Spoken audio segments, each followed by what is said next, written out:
ಖಾಸಗಿ video viral ಮಾಡುವುದಾಗಿ ಗೆಳೆಯರು ಬ್ಲ್ಯಾಕ್ ಮೇಲ್ ಮಾಡುತ್ತಿದ್ದಾರೆ ಎಂದು ಡೆತ್ನೋಟ್ ಬರೆದಿಟ್ಟು ಆತ್ಮಹತ್ಯೆ ಮಾಡಿಕೊಂಡಿರುವ ನಿಟ್ಟೆಯ ಯುವಕನ ಪ್ರಕರಣದಲ್ಲಿ ಇದೀಗ ಟ್ವಿಸ್ಟ್ ಸಿಕ್ಕಿದ್ದು, ಪೊಲೀಸ್ ತನಿಖೆಯ ವೇಳೆ ಪ್ರೇಮ ವೈಕಲ್ಯದಿಂದಲೇ ಆತ್ಮಹತ್ಯೆ ಮಾಡಿಕೊಂಡಿರುವುದು ತಿಳಿದುಬಂದಿದೆ ಎಂದು ಉಡುಪಿ ಜಿಲ್ಲೆಯ ಪೊಲೀಸ್ ಅಧೀಕ್ಷಕ ಹರಿರಾಮ್ ಶಂಕರ್ ತಿಳಿಸಿದ್ದಾರೆ.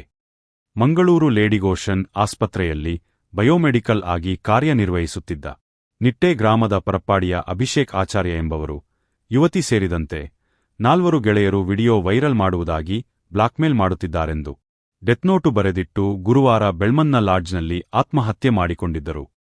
ಈ ಬಗ್ಗೆ ಕಾರ್ಕಳ ಗ್ರಾಮಾಂತರ ಪೊಲೀಸ್ ಠಾಣೆಯಲ್ಲಿ ಪ್ರಕರಣ ದಾಖಲಾಗಿದೆ. ಪೊಲೀಸ್ ತನಿಖೆ ಮುಂದುವರಿದಿದ್ದು, 4 ಗೆಳೆಯರ ಮೊಬೈಲ್ಗಳನ್ನು ಪೊಲೀಸರು ವಶಪಡಿಸಿಕೊಂಡು ವಿವಿಧ ತಾಂತ್ರಿಕ ಆಯಾಮದಲ್ಲಿ ಪರಿಶೀಲನೆ ನಡೆಯುತ್ತಿದೆ.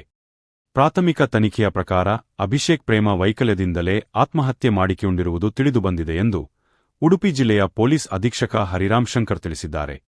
ಕುಟುಂಬದವರ ಪ್ರಕಾರ ಆತ ಕಳೆದ ಕೆಲವು ದಿನಗಳಿಂದ ಮಾನಸಿಕ ಖಿನ್ನತೆಯಿಂದ ಬಳಲುತ್ತಿದ್ದನು ಎಂದು ಪೊಲೀಸ್ ಮೂಲಗಳು ತಿಳಿಸಿವೆ. ಅಭಿಷೇಕ್ ಬರೆದ ಡೆತ್ನೋಟ್ನಲ್ಲಿ 4 ಗೆಳೆಯರು ಬ್ಲ್ಯಾಕ್ ಮೇಲ್ ಮಾಡುತ್ತಿದ್ದಾರೆಂದು ಉಲ್ಲೇಖಿಸಿದ್ದು, ಅವರ ಮೊಬೈಲ್ಗಳನ್ನು ವಶಪಡಿಸಿಕೊಂಡು ತನಿಖೆ ನಡೆಸಲಾಗುತ್ತಿದೆ.